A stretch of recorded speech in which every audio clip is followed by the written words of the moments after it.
नमस्कार साथियों। आज हम लोग बात करेंगे इंडियन ज्योग्राफी और इंडिया के बेसिक स्ट्रक्चर को समझते हैं, जो आपसे लास्ट बिंदु पहुंच लेता है। भारत के उत्तर का सबसे आखिरी बिंदु कौन सा है, दक्षिण में कौन सा है, पूरब में कौन सा है, पश्चिम में कौन सा है, एरिया कितना है। ये सारी बातें जो बेसिक है उन सबको समझते हैं डिटेल से थोड़ा सा। ठीक है, तो सबसे पहले हम देख रहे हैं इंडिया, भारत आपको दिखाई दे रहा होगा।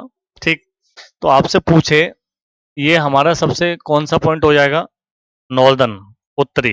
ठीक है, और ये उत्तरी है, तो यहाँ स्टेट कौन सा है हमारा, तो स्टेट यूटी है, लद्दाख। जो हमारा अंतिम पॉइंट है वो कौन सा है, लद्दाख है। ठीक है, और आपसे जब पूछता है कि उत्तरी राज्य का नाम बताओ, सबसे उत्तरी राज्य, तो बच्चों ने पहली बार जब क्वेश्चन आया तो ये गलत लगा दिया। ठीक है, ये तो हो गए दोनों यूटी हैं, तो हम देखेंगे ये हमारा एक राज्य है, तो ये कौन सा है, हिमाचल प्रदेश। तो हमारा सबसे उत्तरी राज्य बन जाएगा हिमाचल प्रदेश। उन्होंने स्टेट पूछा और इन्होंने क्या लगा दिया, यूनियन टेरिटरी को लगा दिया। ठीक है, अगर हम इधर देखते हैं तो ये हमारा जो है राज्य होता है अरुणाचल प्रदेश। कौन सा राज्य बन जाता है, अरुणाचल प्रदेश। और ये सबसे पूर्वी राज्य है। कैसा है बच्चों, सबसे पूर्वी राज्य। तो आपसे पूछ लेता है कि हमारा सबसे पूर्वी राज्य कौन सा है, तो आप बताएंगे अरुणाचल प्रदेश। अगर हम बात कर लेते हैं सबसे पश्चिम वाले राज्य की, ये देखो ये वाला राज्य, तो ये हमारा सबसे पश्चिमी राज्य है और इसका नाम हो जाता है बच्चों गुजरात। कौन सा राज्य है, गुजरात। ठीक है, अब हमें पूछे दक्षिण में सबसे दक्षिणी स्टेट कौन सा है, स्टेट की हम बात कर लेंगे तो तमिलनाडु है। कौन सा है, तमिलनाडु। अभी हम विस्तार से समझेंगे। अब देखो एक चीज समझो भाई, आप अगर चलते हुए चले आ रहे हैं, यहाँ से साइकिल से अगर आपको आना है, तो साइकिल से चलते चलते चलते चलते आप कहाँ आ सकते हैं, आप कन्याकुमारी पे आ सकते हैं। कहाँ आ सकते हैं, कन्याकुमारी या केप केमोरिन। इससे नीचे नहीं जा सकते। अगर आपसे कह दे कि भारत का सबसे दक्षिणी बिंदु मुख्य भूमि का कौन सा है, तब तो ये ठीक है, किस राज्य में है, तमिलनाडु में। क्या नाम है, कन्याकुमारी या केप केमोरिन। अब वो क्वेश्चन को घुमा देता है, वो कह दे भारत का सबसे दक्षिणी बिंदु है, तो भाई इससे भी नीचे हमारा एक बिंदु है। ये हम देख रहे हैं इधर क्या है, ये अंडमान निकोबार द्वीपों की श्रृंखला है, वो इससे भी निचला द्वीप है कि नहीं है। तो हमारा सबसे जो दक्षिणी बिंदु है उसका नाम है इंदिरा पॉइंट। क्या नाम है, इंदिरा पॉइंट। फिर क्वेश्चन पूछ लेता है कि भाई इंदिरा पॉइंट का ओल्ड नेम क्या है, या इंदिरा पॉइंट न दे के कुछ और दे देगा, तो इसी को कहते हैं पार्सन बिंदु, पार्सन पॉइंट। इसी को कहते हैं पिग्मेलियन बिंदु, पिग्मेलियन पॉइंट। ठीक है, अब इसके तीन नाम हैं, या तो पार्सन दे दे, इंदिरा पॉइंट दे दे, या पिग्मेलियन दे दे। ठीक है, तो ये क्या है, तीन नाम है। नीचे दक्षिण में ये द्वंद आपको खत्म करना है। दूसरा, ये श्रीलंका आपको दिखाई दे रहा है, ये नीचे लटक रहा है। बीच में जो जल भरा है बेटा, श्रीलंका और भारत को जो अलग करती है उस जल संधि का नाम क्या है, ये परीक्षाओं में आता रहता है। तो यहाँ जो पानी भरा हुआ है इस जल संधि को कहते हैं पाक स्टेट, पाक जल संधि, पाक जल डमरू मध्य। कुछ भी कह दे, पाक जल संधि कह दे तो ठीक है, पाक स्टेट कह दे तो ठीक है, पाक जल डमरूबद्ध कह दे तब भी ठीक है। ठीक है, आ रही है बात समझ में इतनी, मुझे लगता है ये समझ में आई होगी, हम बेसिक स्ट्रक्चर को समझ रहे हैं ये। ठीक है, आगे देखते हैं, अब इन डिटेल से समझते हैं। ये हमारा जो भारत है विश्व में दिखाई देता है, इस भारत का एरिया कितना है और इस पर पॉपुलेशन कितनी रहती है, ये सारे जो परीक्षा के बिंदु हैं हम डिटेल से समझने का प्रयास करते हैं। तो पहले हम समझते हैं बेटा कि ये पृथ्वी है गोल गोल, पृथ्वी कैसी है, गोल है। और आपको एक भारत यहाँ नजर आ रहा होगा, ये क्या नजर आ रहा है, इंडिया नजर आ रहा है हमारा। ठीक है, तो आपको पूछ लेता है कि भारत किस गोलार्ध में स्थित है बच्चों। भारत की बात करें तो भारत किस गोलार्ध में स्थित है। अब देखो, अगर मैंने ये इधर बनाए दे रहा हूँ, ठीक है, ये पृथ्वी बनाई है और इसको बीचों बीच से ऐसे करके दो भागों में बांटा। ईस्ट और वेस्ट दो भाग बट गए, ईस्ट और वेस्ट, ठीक है। और अगर हम ईस्ट ऐसे करके एक और खींच दें तो ये नॉर्थ और ये साउथ। तो अब पृथ्वी के कितने टुकड़े हो गए? 4 टुकड़े हो गए। अब ग्लोब पर भारत की स्थिति को जानते हैं बच्चों। ग्लोब पर भारत की स्थिति क्या है, यानी इस पर भारत की स्थिति क्या है। तो भारत यहाँ पर स्थित है एक टुकड़े में। यानी आपसे क्वेश्चन पूछ लेता है कि भारत किस हेमिस्फीयर का पार्ट है। तो हम देखेंगे, भारत नीचे वाले में तो नहीं आया, साउथ में। इधर से हम देखेंगे तो भारत वेस्ट में भी नहीं गया, पश्चिम में भी नहीं गया। तो भारत की स्थिति एक तो नॉर्थ हो गई, दूसरी ईस्ट हो गई। तो भारत की स्थिति, उस भारत की जो स्थिति है कैसी है, ये इंडिया है। तो इंडिया की ग्लोब पर स्थिति, किस पर? ग्लोब पर अवस्थिति या स्थिति, बात एक ही है, ठीक है। क्या कहलाएगी बच्चों? उत्तरी पूर्वी। क्या कहलाएगी? उत्तरी पूर्वी कहलाएगी। इतनी बात समझ में आ गई होगी, मुझे लगता है अब बिल्कुल क्लियर समझ में आ गई होगी, ठीक है। यहीं पृथ्वी पर ये तो जो रेखा है इसी को कहते हैं 0 डिग्री, या इसी को कहते हैं भूमध्य रेखा। यहीं ऊपर एक रेखा खींची जाती है 23.5 डिग्री से, 23 सही 1/2, ठीक है, नॉर्थ। 23 सही 1/2 नॉर्थ, ये कहलाती है कर्क रेखा। यहीं नीचे 23.5 पे एक रेखा खींची जाती है 23 सही 1/2 एस, यानी ये कहलाती है बच्चों मकर रेखा, ठीक है। तो भारत के बीचों बीच से लगभग एक रेखा गुजरती है, उसका नाम क्या हो जाता है? उसका नाम बच्चों कर्क रेखा हो जाता है। और ये कर्क रेखा है ना, इंडिया के 8 स्टेट से गुजरती है। कितने स्टेट से भारत के गुजरती है?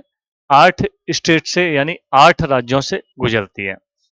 कल्पना करिए, आपसे कहा जाता है कि भारत की स्थिति कर्क रेखा पर न होकर भूमध्य रेखा पर होती तो भारत की जलवायु कैसी होती, भारत के अंदर क्या क्या बदलाव आते।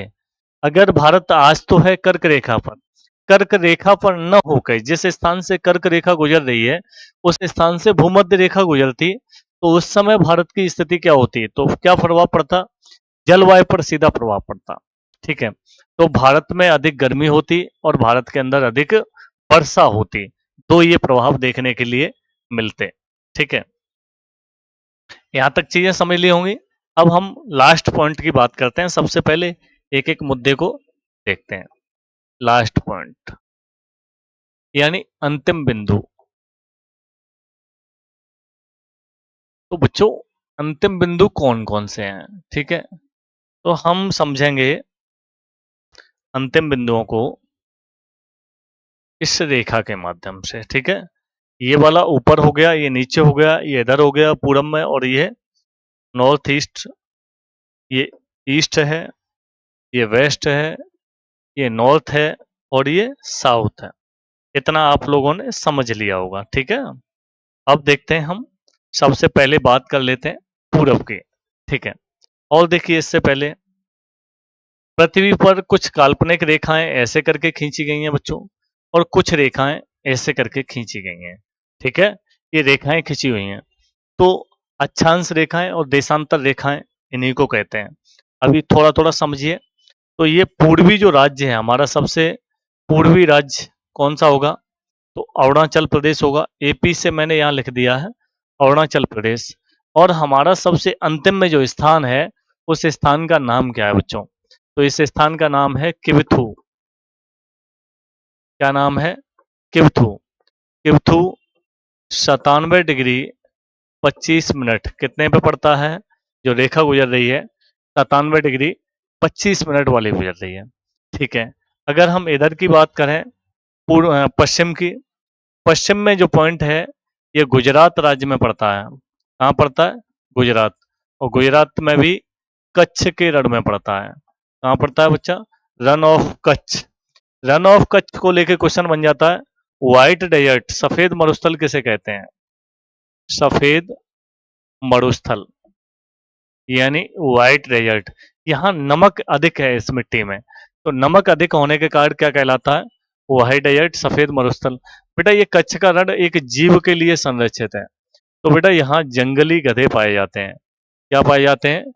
जंगली गधे। यहाँ इनके नेचुरल आवास मिलते हैं, प्राकृतिक आवास मिलते हैं। जंगली गधों के जीवन पर, अस्तित्व पर संकट है, इसलिए वो बायो रिजर्व स्फीयर बना दिया गया इनके लिए कि भाई यहाँ कोई नहीं जाएगा, आपसे छेड़छाड़ नहीं करेगा, आप अपनी जनसंख्या को बढ़ाइए, पॉपुलेशन बढ़ाइए। ठीक है, यही है कच्छ के रण में सरक्रीक। सरक्रीक क्या है बच्चों? सरक्रीक एक दलदली भूमि है। क्या है? दलदली भूमि है।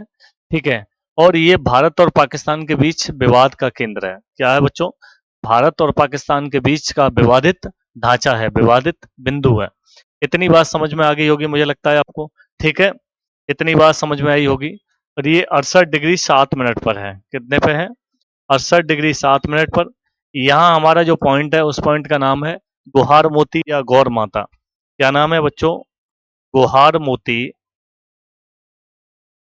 या गौर माता। यहाँ से मैंने आपको जितनी बातें बताई हैं ये सब की सब परीक्षा में बहुत बार आ चुकी हैं, ये ध्यान रखिएगा। एक एक बिंदु कई बार परीक्षा में आया है। तो हमने एक तो पूरब देखा और हमने पश्चिम देखा। अब हम बात कर लेते हैं बच्चों कौन से वाले एरिया की? नॉर्थ वाले एरिया की। जो नॉर्थ वाला हमारा पॉइंट है वो आजकल कहाँ पड़ता है? लद्दाख में। ठीक है, इससे पहले कहाँ था? तो इससे पहले वो जम्मू कश्मीर में था। इसका नाम क्या है? तो बेटा इसका नाम है इंदिरा कॉल। देखो, कॉल ऊपर है, पॉइंट नीचे है बच्चा। इन दोनों में बच्चे बहुत फंस जाते हैं। इंदिरा कॉल ऊपर, इंदिरा पॉइंट नीचे। याद रखना कॉल और पॉइंट में। ठीक है, ये हमारा है 37 डिग्री 6 मिनट पर। कितने पर है बेटा? 37 डिग्री 6 मिनट पर। ठीक है, नीचे साउथ की बात कर लेते हैं अब। ठीक है, साउथ को बहुत अच्छे से समझना है। यहाँ जो पॉइंट है हमारा वो कहाँ है? तमिलनाडु में। लेकिन तमिलनाडु वाला जो बिंदु है वो कैसा है? मुख्य भूमि का। कैसा है बेटा? मुख्य भूमि वाला बिंदु है। मुख्य भूमि का बिंदु है। ठीक है, ये बिंदु पड़ता है 8 डिग्री 4 मिनट पर। ठीक, इसका नाम है कैप कैमोरिन, या इसी का नाम है कन्याकुमारी। क्या नाम है बच्चों? इसी का नाम है कन्याकुमारी। अब आपसे कहते हैं कि भारत का सबसे दक्षिणी, मुख्य भूमि लगाए तो हम यहीं रुक जाएंगे। वो सबसे दक्षिणी की बात कर दे तो सबसे दक्षिणी हमारा क्या पड़ेगा? अंडमान निकोबार वाला पड़ेगा। ठीक है, सबसे दक्षिणी पड़ता है हमारा 6 डिग्री 4 मिनट पर। इसका नाम है इंदिरा पॉइंट। इंदिरा पॉइंट या पार्सन पॉइंट, पार्सन बिंदु। ठीक है, या पिग्मेलियन पॉइंट, पिग्मेलियन पॉइंट या पिग्मेलियन बिंदु। अब इतनी बात याद रखेंगे, ये कहाँ पड़ता है? अंडमान निकोबार में, और उसमें भी ग्रेट निकोबार पर। कहाँ पड़ता है? ग्रेट निकोबार या महान निकोबार, महान निकोबार। ठीक है, ये इतने पॉइंट आपको यहाँ से परीक्षाओं में मिल जाते हैं जो बार बार पूछते हैं। अब देखिए एक बात, आपने पीछे क्या देखा कि भारत ने यहाँ से अगर हम चलते हैं तो यहाँ से इस रेखा को कभी क्रॉस नहीं किया, यानी भारत की स्थिति पूरब से पूर्वी रहेगी। कैसी रहेगी बच्चों? पूरब से पूर्वी रहेगी। ऊपर से अगर हम चलें तो उसने बीच वाली रेखा को, भूमध्य रेखा को क्रॉस नहीं किया, तो उत्तर से उत्तरी रहेगी। कैसी रहेगी? उत्तर से उत्तरी। हम ये नहीं कह सकते कि उत्तर से दक्षिण और पूरब से पश्चिम। ठीक है, तो इन बिंदुओं में आपको ध्यान रखना है। ये वाला बिंदु उत्तरी से, नीचे वाला भी क्या रहेगा बच्चों? उत्तरी ही रहेगा। क्या रहेगा? उत्तरी। समझ में आ रही है ये वाली बात? हम इसको नीचे वाले को दक्षिणी नहीं कह सकते, ठीक है, क्योंकि ये उत्तरी गोलार्ध से लेके नीचे क्या है? उत्तरी गोलार्ध है। यहाँ भी उत्तरी ही गोलार्ध रहेगा, ठीक है। और इधर की हम बात करें तो ये पूर्वी से क्या रहेगा बेटा? ये पूर्वी ही रहेगा, ठीक है। पूरब से पश्चिम नहीं होगा। वो अलग बात है कि हम पूरब से पश्चिम आ जाएं, पश्चिम से पूरब चले जाएं, वो अलग है। लेकिन अगर ग्लोब पर बात आ जाए तो ग्लोब पर ये हमारा जो भारत है उसने जो उस गोलार्ध में पश्चिमी गोलार्ध में प्रवेश नहीं किया और उसने दक्षिणी गोलार्ध में बच्चों प्रवेश नहीं किया। वो किस गोलार्ध का हिस्सा है? तो उत्तरी और पूर्वी गोलार्ध का हिस्सा है। इतनी बात मुझे लगता है आपको बिल्कुल अच्छे से समझ में आ गई होगी। अब थोड़ा सा आगे बढ़ते हैं, ठीक है। ये जो भारत है पृथ्वी पर दिखाई दे रहा है, इसका एरिया कितना है बच्चों? ठीक है, एरिया, क्षेत्रफल। एरिया की हम बात कर लेते हैं। तो बेटा पृथ्वी के क्षेत्रफल का 2.42% है। ये याद रखना, ये परीक्षाओं में बहुत बार प्रश्न आया है। पृथ्वी के कुल एरिया का, यानी कुल पृथ्वी का नहीं कह रहे हैं, संपूर्ण पृथ्वी का क्वेश्चन कह दे कि संपूर्ण पृथ्वी का कितना है, संपूर्ण पृथ्वी का। तो संपूर्ण पृथ्वी की जब बात आ जाए 0.58% लगाएंगे। कितना लगाएंगे? हमारे पास संपूर्ण पृथ्वी का 1% भी एरिया नहीं है, ठीक है, जिसमें थल और जल दोनों मिल जाते हैं। केवल जो एरिया है संपूर्ण पृथ्वी की, उस एरिया का 2.42% है, लगभग 2.5% से भी कम एरिया, ठीक है। एरिया में स्थान, क्षेत्रफल में विश्व में रैंक क्या है बच्चों? क्षेत्रफल के अनुसार विश्व में स्थान या रैंक। तो भारत कौन से रैंक पे आता है? 7th रैंक पे आता है।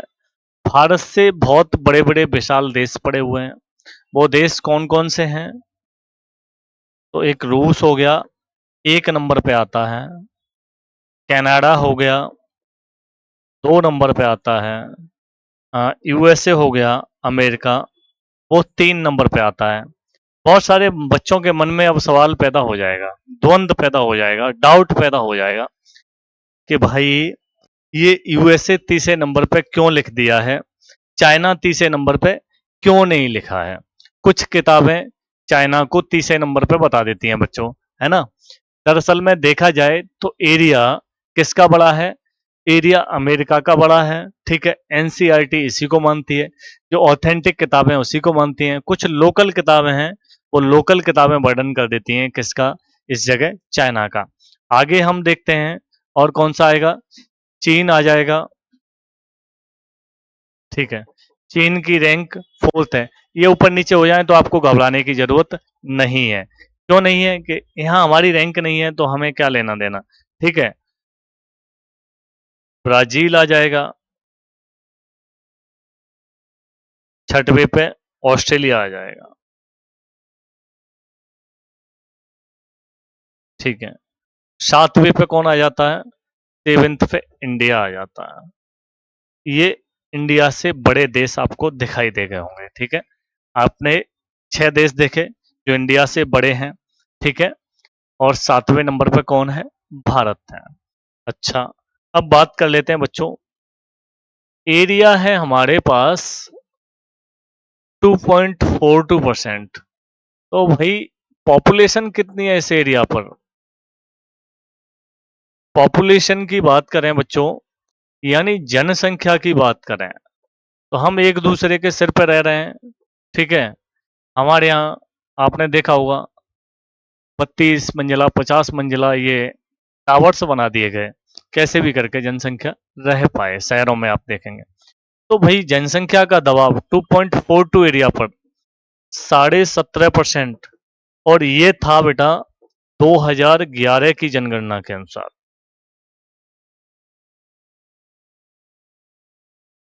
कि आज क्या होगा आप आंकड़े लगाते रहिए।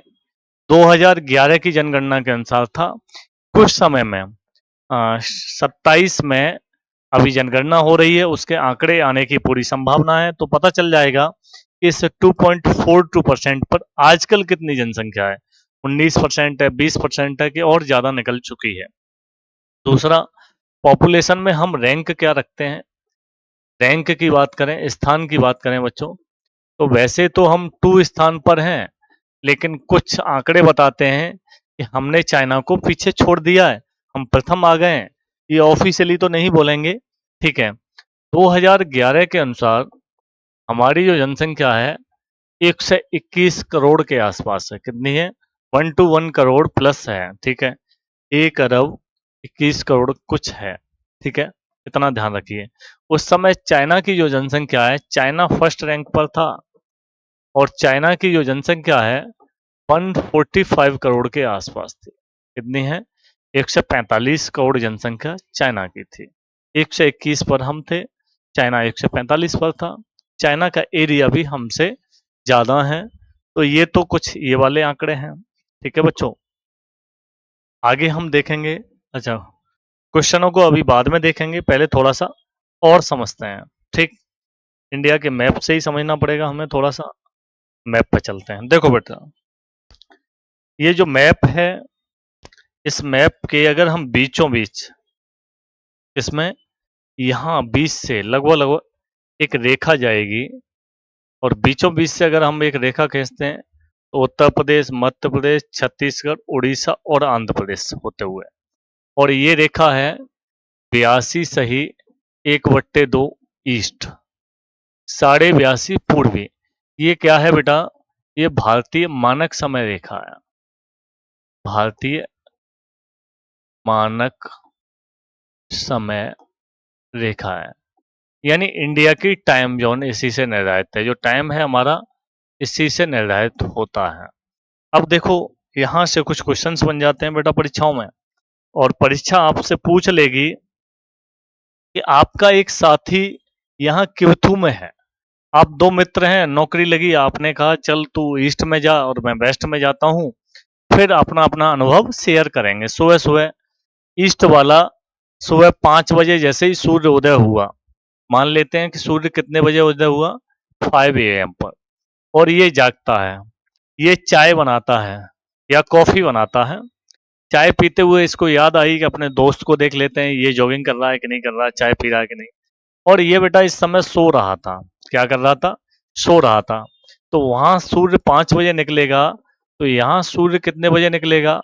7 AM पर निकलेगा। यानी हमारे ईस्ट और वेस्ट के टाइम में कितने घंटे का अंतराल है? 2 आवर, है ना, 2 घंटे। परीक्षा में 2 घंटे ना दे तो 120 मिनट, 120 मिनट भी परीक्षा में दे दिया, अब वो 7200 सेकंड दे देगा। तो आपको घबराना नहीं है, इन तीनों में से कुछ एक दे देगा, ठीक है। जो हमारा भारत का मानक समय है वो अंतरराष्ट्रीय यानी ग्रीनविच वाले समय से कितना आगे पीछे है? तो बेटा ये ग्रीनविच वाले समय से 5.5 घंटे आगे है। 5 सही 1/2 घंटे प्लस लगा हुआ है, तो इतना क्या है? आगे है। ग्रीनविच यानी कि लंदन। अगर लंदन में दोपहर के 12 बजे हैं, तो इंडिया में उस समय बेटा कौन सा टाइम हो रहा होगा? तो भारत में बच्चों उस समय 5:30 शाम के बज रहे होंगे, ठीक है। अगर वहां रात के 12 बज रहे हैं, तो भारत में दिन के 5:30 बज रहे होंगे, सुबह के 5:30 बज रहे होंगे। इतनी जानकारी आपको मुझे लगता है समझ में आ गई होगी, ठीक है। और आगे की अब थोड़ा सा बात कर लेते हैं। भारत, ठीक है। आपने नाम सुना, इंडिया, भारत।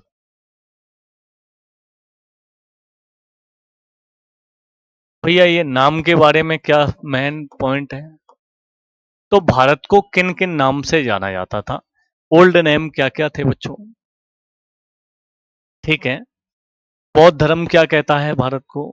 ठीक है। भारत नाम पहली बार कब मिला? तो आपके सामने एक क्वेश्चन है, ये भारत जो नाम है, इसका पहला वर्णन, भारत का पहला वर्णन कहाँ मिला?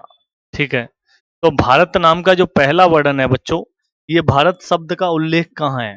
तो भारत शब्द का उल्लेख पुराणों में है। कहाँ है?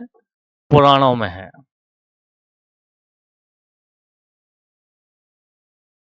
तो आपसे पूछ ले, भारत का सबसे पहला वर्णन कहाँ पाया गया? तो कहाँ पाया गया? उल्लेख कहाँ पाया गया? पुराणों में पाया गया।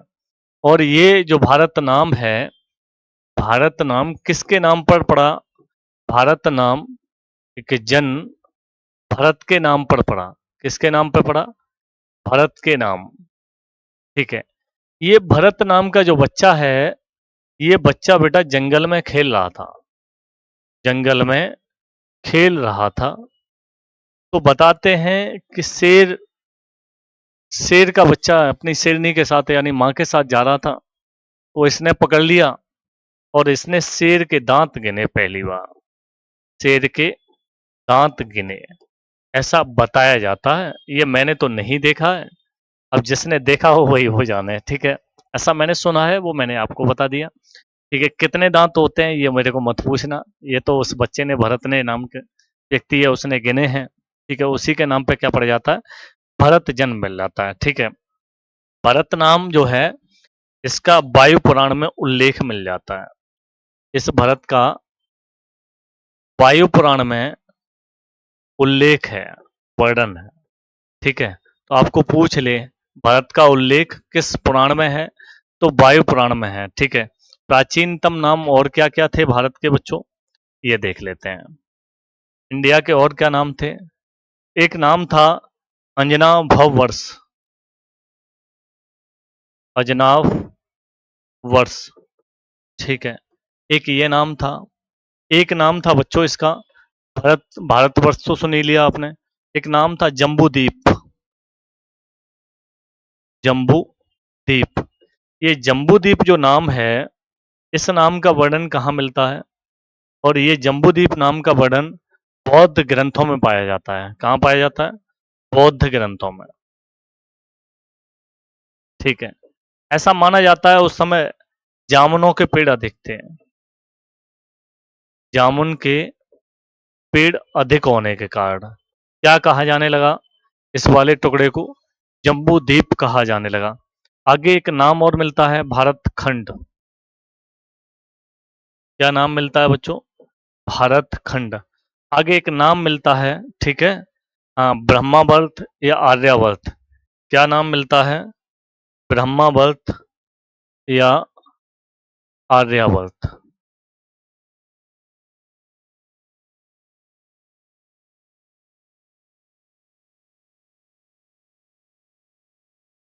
आर्यावर्त, ये आर्यों के नाम पर पड़ गया। आर्य भारत में आए थे, आर्यों के नाम पर। ये मध्य एशिया से आए थे, तो उन्होंने कहा कि ये आर्यावर्त जगह है या ब्रह्मवर्त जगह है।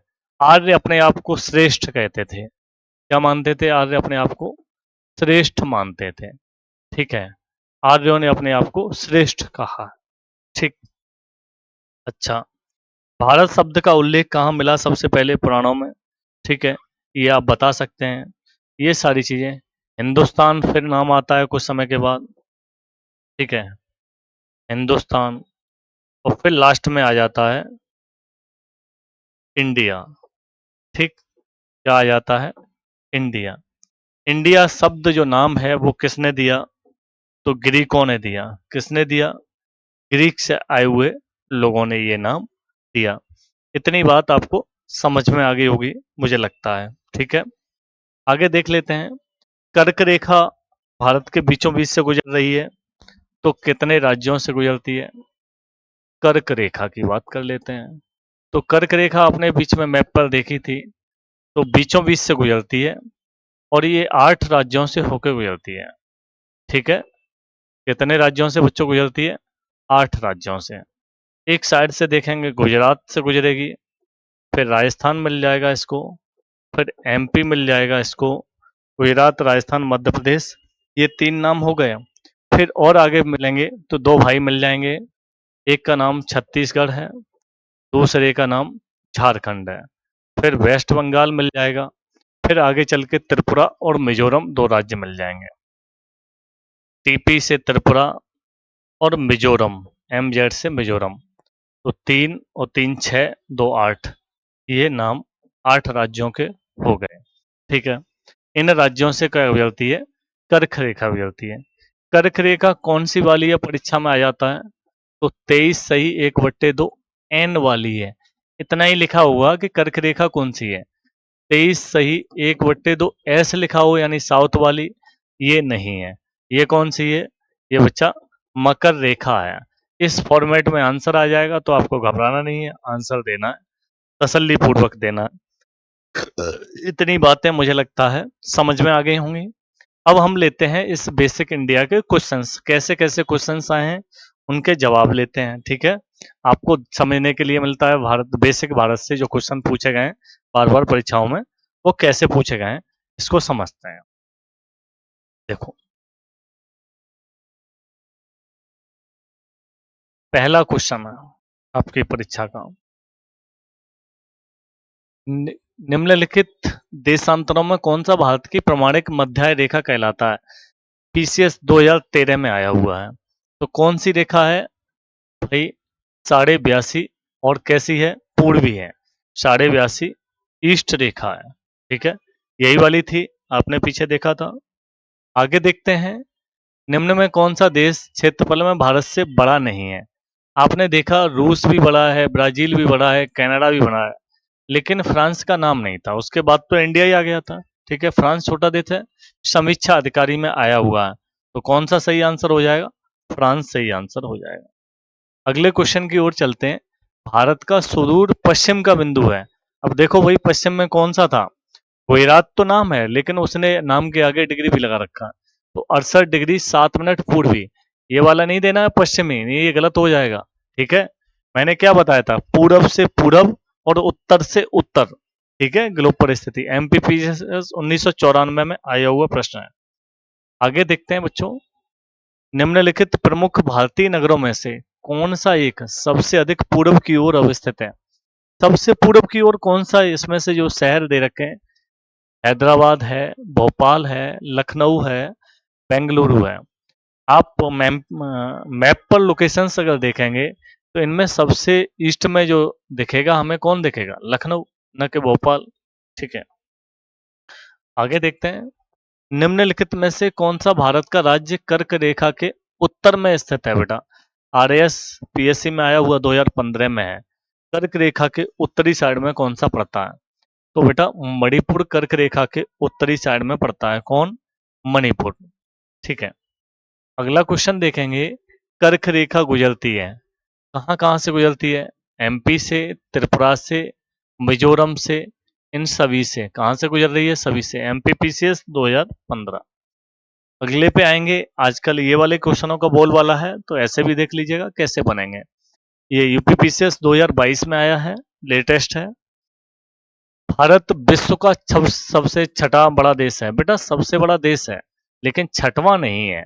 यह कौन सा है? सातवां। सही सही पूछ रहा है। संसार का लगभग कितना एरिया है? 2.4%। ये बात तो सही है।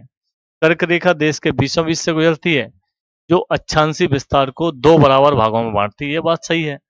कर्क रेखा भारत को 2 बराबरों में बांटती है, ये बात ठीक है। भारत पूरी तरीके से उष्णकटिबंधीय क्षेत्र में स्थित है, ये भी गलत है। तो 2 और 3, 2 और 3, ऑप्शन डी बिल्कुल सही है। ठीक है। पढ़ लीजिएगा, समझ लीजिएगा। आगे देखते हैं अगला क्वेश्चन।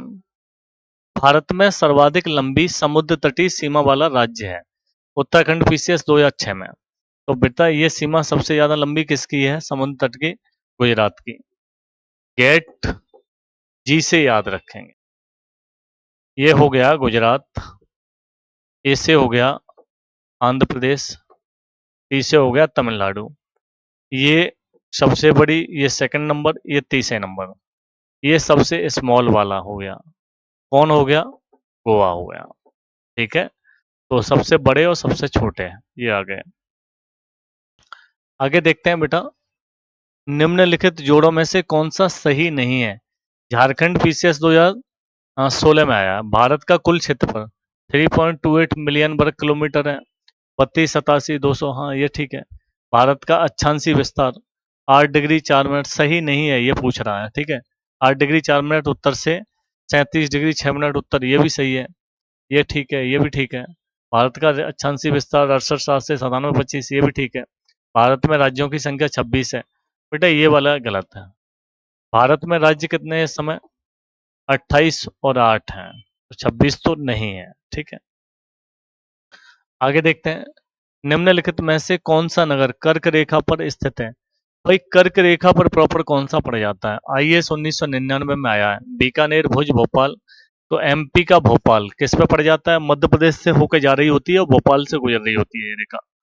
ठीक है, अगले क्वेश्चन को देखते हैं। संपूर्ण विश्व के क्षेत्रफल में भारत की भागीदारी यूपीपीसीएस 2006 कितनी है बच्चों? 2.42%। आगे देखते हैं।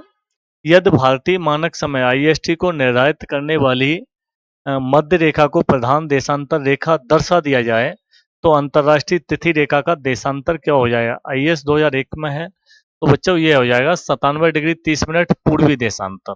ठीक है, कुछ नहीं समझ में आए तो रट लीजिएगा उनको। अगला देखिए, निम्न में से कौन सा कथन 82-30 यानी 82.5 पूर्वी देशांतर के संबंध में सही नहीं है? जो मानक समय रेखा है उसके बारे में पूछ रहा है, सही नहीं है। यह भारत के लिए मानक देशांतर रेखा है, सही है। इस रेखा का स्थानीय समय ग्रीनविच से 5.5 घंटे आगे, ये भी सही है। यह रेखा इलाहाबाद के बीच से गुजरती है, ये भी सही है। यह भारत को 2 बराबर भागों में बांटती है, यही वाला आंसर हो जाएगा बेटा। ये भारत को 2 बराबर भागों में नहीं बांटती है। ठीक है, वो कौन सी बांटती है? कर्क रेखा बांटती है। आगे देखो, 9 डिग्री चैनल किन्हें अलग करता है? पीसीएस 2003, ये लक्षद्वीप और मिनिकॉय को अलग करता है बेटा। ग्लोब पर कर्क रेखा भारत के कितने राज्यों से होकर गुजरती है? आपने अभी देखा था, 8 राज्यों से। आईएएस 1998 में आया है। आगे देखते हैं। निम्नलिखित में से कौन सा अक्षांशीय विस्तार भारत की मुख्य भूमि के विस्तार के संदर्भ में प्रासंगिक है? कुछ भी कह दे, मतलब शब्दों को ऐसे व्यवस्थित करेगा। बीपीएससी 1994 में पूछा गया प्रश्न है बच्चों। तो ये कह रहा है भारत का मुख्य भूमि का विस्तार। आप देखेंगे, अगर आप उत्तर में लद्दाख से चलेंगे, नीचे कहां तक आ सकते हैं? तमिलनाडु तक आ सकते हैं। तो कितना है? 8 डिग्री 4 मिनट, तो उत्तर से कहां तक पहुंचेंगे आप? 37 डिग्री 6 मिनट उत्तर से। ठीक है, कितना हो जाएगा? सी हो जाएगा। भारत के लिए निम्नलिखित कथनों से कौन सा असत्य है? आरओ 2016 में पूछा गया है। भारत विश्व का 7वां बड़ा देश है, ये सही है। जनसंख्या की दृष्टि से विश्व का प्रथम राष्ट्र है, ये थोड़ा डाउटफुल हो जाता है। इसकी भूमि, सभी पढ़ेंगे इसमें, इसकी भूमि सीमा का विस्तार 15,200 किलोमीटर है। ठीक है, सर्वप्रथम सूर्योदय इसके मिजोरम में होता है। तो बेटा ये बात तो सरासर में गलत है। सूर्योदय कहाँ होता है? अरुणाचल प्रदेश में। ठीक है, तो हम इसी को लगा देंगे। बीच वाला, ये दूसरा वाला डाउटफुल रखेंगे तो बिल्कुल असत्य है, उसी को लगाएं। सिक्किम से गुजरने वाला अक्षांश निम्नलिखित में से किस एक से होकर गुजरेगा? जो रेखा सिक्किम से होकर जा रही है वो किससे गुजरेगी? आईएएस में आया है। अगर आप देखेंगे तो वो राजस्थान से भी गुजरेगी। राजस्थान का कुछ एरिया सिक्किम के ठीक बराबर पड़ेगा। ठीक है, अगले क्वेश्चन के ऊपर में आएंगे। कथन और कार्ड दिए गए हैं। भारत का अक्षांशीय विस्तार एवं देशांतरीय विस्तार लगभग समान है। उसकी लंबाई और चौड़ाई की दूरियों में अंतर पाया जाता है।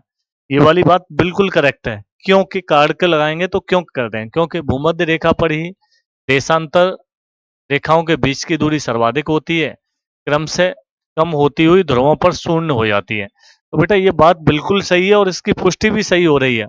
ए आर सही है और सही व्याख्या करता है। ठीक है, कर्क रेखा निम्नलिखित में से किस एक राज्य से होकर नहीं गुजर रही है? आराम से आप लगा सकते हैं। मैंने उसमें ओडिशा का नाम तो लिया ही नहीं है, एमपीपीसीएस में आया है। आगे देखते हैं बच्चों। निम्नलिखित कथनों में से कौन से भारत के बारे में सही हैं? सही उत्तर के चयन हेतु तो अधोलिखित कूट का उपयोग कीजिए। भारत विश्व का 5वां बड़ा देश है, ये तो गलत है। ठीक है, यह स्थल मंडल के कुल क्षेत्रफल का 2.4%, ये तो बिल्कुल है, सही है। समूचा भारत, ये भी बात गलत है। 82.5 पूर्वी देशांतर का उपयोग भारतीय मानक समय को निर्धारित करने के लिए किया जाता है। तो बेटा इसमें ठीक है, 2 ठीक है और 4 ठीक है। 2 और 4, हाँ डी ऑप्शन सही है इसका। ठीक है, 2 गलत हैं, 4 दिए गए हैं। यूपीपीसीएस मुख्य परीक्षा में आया हुआ प्रश्न है। ये एम का मतलब देख के कंफ्यूजन नहीं पालना है। ये एम का मतलब है मुख्य परीक्षा, मेंस में आया हुआ प्रश्न। आगे देखते हैं। भारतीय मानक समय देशांतर रेखा 82.5 डिग्री किस नगर से होकर गुजरेगी? नई दिल्ली, कोलकाता, चेन्नई नहीं गुजरेगी। इलाहाबाद से गुजरती है, और इलाहाबाद में नैनी से होकर गुजरती है। वो प्रॉपर स्थान कौन सा है बच्चों? नैनी। आगे आते हैं। सर्वप्रथम इंडिया शब्द का प्रयोग भारत के लिए किस भाषा में किया गया? तो ग्रीक भाषा में किया, यूनानियों ने किया। ठीक है। भौगोलिक दृष्टि से भारत का सबसे छोटा राज्य जीडी 2023 में, तो ये सबसे छोटा राज्य हमारा कौन सा हो जाएगा बच्चों? गुजरात। सबसे बड़ा राजस्थान हो जाएगा भौगोलिक दृष्टि से। विश्व के कुल पृष्ठीय क्षेत्रफल का भारत के पास कितना हिस्सा है? कई बार आ गया परीक्षा में, जीडी में 23 में आया है 2.4%। किस राज्य में सबसे बड़ी तट रेखा है? अभी आपने पीछे देखा, गुजरात में। ये भी जीडी में 21 में आया है। आगे देखते हैं बच्चों। निम्नलिखित में से कौन से पड़ोसी देश भारत का हिस्सा हुआ करते थे? पाकिस्तान और बांग्लादेश। यही ऑप्शन ठीक है, जीडी का क्वेश्चन है। निम्नलिखित में से कौन सा देश भारत के साथ सबसे लंबी भूमि सीमा साझा करता है? ठीक है। भारत के साथ में सबसे लंबी कौन करता है? बांग्लादेश। कितने किलोमीटर? 40-96 किलोमीटर। ठीक है, सबसे लंबी भूमि साझा सीमा साझा करता है। आगे देखते हैं। इंदिरा पॉइंट को पहले किस नाम से जाना जाता था? अभी आप पीछे डिस्कस कर चुके हैं, तो यहाँ होगा। क्या नाम दिया है? पिग्मेलियन बिंदु। क्या नाम है? कभी पूछ ले ये इंदिरा पॉइंट किस सुनामी में डूब गया, तो बच्चा 2004 की सुनामी में पानी में डूब गया, जलमग्न हो गया। ठीक है, ये भी याद रखेंगे। नेक्स्ट क्वेश्चन देखेंगे। भारत के किस राज्य में सबसे अधिक जिले हैं? तो सबसे ज्यादा जनसंख्या कहाँ है बच्चों? यूपी। यूपी में कितने जिले हैं? 75। ठीक है। आगे देखते हैं। निम्नलिखित में से कौन सा कथन सही है? क्षेत्रफल की दृष्टि से भारत का सबसे बड़ा राज्य उत्तर प्रदेश है। बेटा ये जनसंख्या की दृष्टि से है। ठीक है। जनसंख्या की बात करें तो यूपी है। एरिया में बात करें तो वो राजस्थान बन जाता है एरिया में, यूपी नहीं है। ये वाली बात गलत हो जाती है। राजस्थान भारत का वह राज्य है जिसकी जनसंख्या भारत के सभी राज्यों से, ये वाली गलत है। ये सीजीएल 2022 का क्वेश्चन है, तो यहाँ ना है, डी हो जाएगा, ना ही 1 ना ही 2। ठीक है, एक भी ऑप्शन सही नहीं है। आगे चलते हैं। भारत की मानक भूमध्य रेखा कौन सी है? 82.5 ईस्ट। कौन सी हो जाएगी? 82.5 ईस्ट, CHSL 2024। भारत को श्रीलंका से अलग कौन करता है? पाक जलमग्न। MTS 2019। ठीक है। तो ये हमने बेसिक इंडिया का स्ट्रक्चर देखा, उसके कुछ क्वेश्चंस देखे। मुझे लगता है आपको ये बिल्कुल समझ में आए होंगे। ठीक है, आज की क्लास यहीं तक रखते हैं ये वाली। मिलते हैं नेक्स्ट क्लास में। ठीक है, सभी बच्चों को मेरा धन्यवाद।